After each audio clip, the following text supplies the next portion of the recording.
Hi అండి. అందరికీ నమస్కారం. Welcome to my channel. ఈ వీడియోలో ఏపీ ప్రభుత్వ ఉద్యోగులకు మరియు పెన్షనర్లకు సీఎం చంద్రబాబు గారు శుభవార్త విడుదల.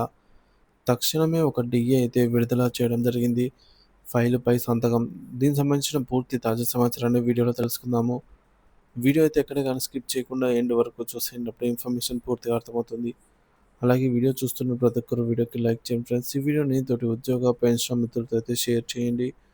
కొత్తగా మన ఛానల్‌ని చూస్తున్నవారు ఇంకా ఎవరైనా సబ్స్క్రైబ్ చేసుకోకుంటే వెంటనే మన ఛానల్ అయితే సబ్స్క్రైబ్ చేసుకోండి. సో, దీని ద్వారా నేను చేసే లేటెస్ట్ వీడియోస్ అన్నీ మీ వరకు రీచ్ అవుతాయి. ఇక ఆలస్యం చేయకుండా వివరాల్లోకైతే వెళ్ళిపోదాము. ఫ్రెండ్స్, ఇక విషయానికొచ్చినట్లయితే ఆర్థిక సవాళ్లు, ఉద్యోగుల ఆకాంక్షలు, ముఖ్యమంత్రి మనోగతం.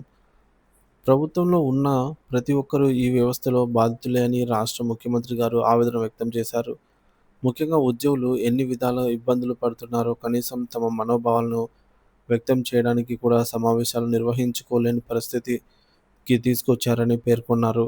అయితే ఉద్యోగుల బాధలు తనకు అర్థమయ్యాయని, ఎన్నికల ముందు కూడా తాను చెప్పినట్లుగా ఇలాంటి పరిస్థితులను చక్కదిద్దడానికి 20 సంవత్సరాలు పడుతుంది అన్నారు. ప్రభుత్వం తీసుకున్న చర్యలు. ప్రస్తుతం ఉన్న సవాళ్లను ఎదుర్కొంటూనే ప్రభుత్వం ఉద్యోగులకు అనేక చర్యలు తీసుకుందని ముఖ్యమంత్రి వివరించారు.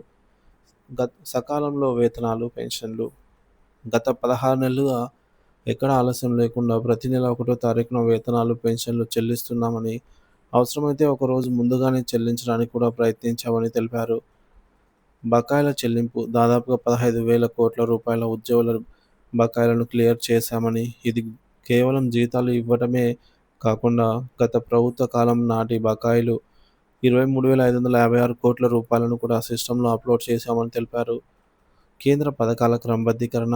54 కేంద్ర ప్రభుత్వ ప్రాయోజిత పథకాలను క్రమబద్ధీకరించామని, దీనికి 9,371 కోట్ల రూపాయల ఖర్చు చేసి యాసలు ఇచ్చామని, పునరుద్ధరించామని అయితే చెప్పారు. Finance commission grants. 2,793 కోట్ల రూపాయల ఫైనాన్స్ కమిషన్ గ్రాంట్స్‌ను చెల్లించామని వివరించారు. సంక్షేమ పథకాలకు. తాను ఆనాడు చెప్పినటువంటి సంక్షేమ కార్యక్రమాలను, సూపర్ సిక్స్ పథకాలను చాలా వరకు అమలు చేసి ప్రజలను ఆదుకున్నామని అన్నారు. మనసు ఉంది కానీ మార్గం లేదు. ఆర్థిక సవాళ్లు. ముఖ్యమంత్రి గారు మాట్లాడుతూ అందరికీ మంచి చేసిన తర్వాత ఉద్యోగులు కూడా మంచి చేయడము తన బాధ్యత అని అన్నారు. అయితే మనసు ఉంది కానీ మార్గం లేదని, సో, అన్ని ద్వారాలన్నీ కూడా మూసుకుపోయాయని, గేట్లన్నీ క్లోజ్ అయిపోయాయని, తాను ఇవ్వాలనుకున్న ఇవ్వలేని పరిస్థితుల్లో గత ప్రభుత్వాలు తీసుకొచ్చాయని ఆవేదన వ్యక్తం చేశారు. ముఖ్యమంత్రి కీలక నిర్ణయాలు. సో, అయినప్పటికీ ఈరోజు ఆలోచించిన తర్వాత ఉద్యోగులకు కూడా ఏదైనా చేయాలని నిర్ణయం తీసుకున్నామని ముఖ్యమంత్రి స్పష్టం చేశారు. ఈ ప్రభుత్వం మీతో ఉంటుంది అనే భరోసానిచ్చారు. అందరికంటే ముఖ్యంగా ఉద్యోగులు ఉత్సాహంగా ఉంటేనే తాను అనుకున్నటువంటి పనులు సజావుగా జరుగుతాయని, అందుకే పిలిపించి ఉదయమంతా కూడా మాట్లాడామని చెప్పారు. ఆర్థిక శాఖ అధికారులు చేతులెత్తేస్తే పరిస్థితి ఉంది అని చెప్పినప్పటికి కూడా తాను గట్టిగా మాట్లాడి సర్దుబాటు చేసుకుంటూ వచ్చి కొన్ని నిర్ణయాలు తీసుకున్నానని ముఖ్యమంత్రి వెల్లడించారు.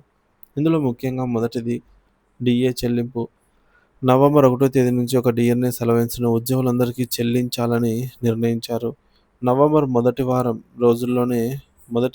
రోజుల్లోనే అకౌంట్‌లో సర్దుబాటు చేసి ఈ డీఏ ఇస్తామని, దీనివల్ల నెలకు 160 కోట్ల రూపాయల అదనపు భారం పడుతుందని, ఇది మొదటి దశ అని స్పష్టం చేశారు. ఇక రెండవది పోలీసులకు ఎర్న్డ్ లీవ్. టీచర్లు, ఇతర ఉద్యోగులకు ప్రస్తుతం ఎర్న్డ్ లీవ్ ఇవ్వలేకపోతున్నప్పటికీ పోలీసులకు మాత్రం ఒక ఇన్‌స్టాల్‌మెంట్ ఎర్న్డ్ లీవ్‌ను క్లియర్ చేస్తామని ప్రకటించారు. 50-50 నిష్పత్తిలో, అంటే 105 కోట్లు